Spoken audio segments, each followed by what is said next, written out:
കഴിഞ്ഞ ദിവസം കേരളത്തെ തന്നെ നടിക്ക് ഒരു വിധി പ്രഖ്യാപനമായിരുന്നു. അതായത് നടിയെ ആക്രമിച്ച കേസിൽ നടൻ ദിലീപിന് യാതൊരു പങ്കുമില്ല എന്നായിരുന്നു വിധി വന്നത്. വിധി വന്നതിന് തൊട്ടു പിന്നാലെ തന്നെ നടി മഞ്ജു വാര്യർക്കെതിരെ ദിലീപ് സംസാരിക്കുകയും ചെയ്തു. വെറുതെ ഇരുന്ന ഈ ഒരു കേസിനെ മഞ്ജുവിന്റെ ആ ഒരു മൊഴിയാണ് എല്ലാത്തിനും കാരണമെന്നും ഊഹാപോഹങ്ങൾ സൃഷ്ടിച്ച് ഗൂഢാലോചന തനിക്കെതിരെ നടത്തിയെന്നും ദിലീപ് ആരോപണം ഉന്നയിച്ചു. പക്ഷേ ഈ ഒരു സമയത്ത് മഞ്ജുവിനൊപ്പമല്ല, മകൾ മീനാക്ഷി നടൻ ദിലീപിനൊപ്പം തന്നെയാണ് എപ്പോഴും. അമ്മയും അച്ഛനും വേർപിരിയാനെടുത്ത തീരുമാനത്തിലും മീനാക്ഷി മഞ്ജുവിന്റെ ഒപ്പമല്ല പോയത്, മറിച്ച് അച്ഛൻ ദിലീപിന്റെ ഒപ്പമാണ്. അച്ഛനെയാണ് മീനാക്ഷി ഏറ്റവും കൂടുതൽ സ്നേഹിക്കുന്നത്. അന്ന് മകൾ മീനാക്ഷിക്കെതിരെ ഒരുപാട് പേർ പല രീതിയിലുള്ള മോശം കമന്റുകളും കമന്റ് ചെയ്തിട്ടുണ്ടായിരുന്നു. ഇന്ന് നടിയെ ആക്രമിച്ച കേസ് വന്നപ്പോഴും വിധി വരുമ്പോഴും മീനാക്ഷി എപ്പോഴും അച്ഛന്റെ കൂടെ തന്നെ.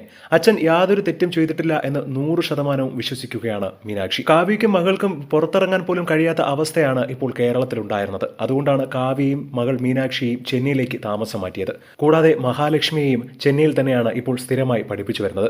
കാവ്യയും കാവ്യയുടെ അമ്മയും ഇപ്പോൾ ചെന്നൈയിലാണ് താമസവും. ഈ ഒരു സാഹചര്യത്തിൽ കുടുംബമാണ് ദിലീപിന് എപ്പോഴും പിന്തുണ നൽകിയത്. അതിൽ പ്രധാനമായും എടുത്തു പറയേണ്ട വ്യക്തിയാണ് കാവ്യയും മകളായ മീനാക്ഷിയും.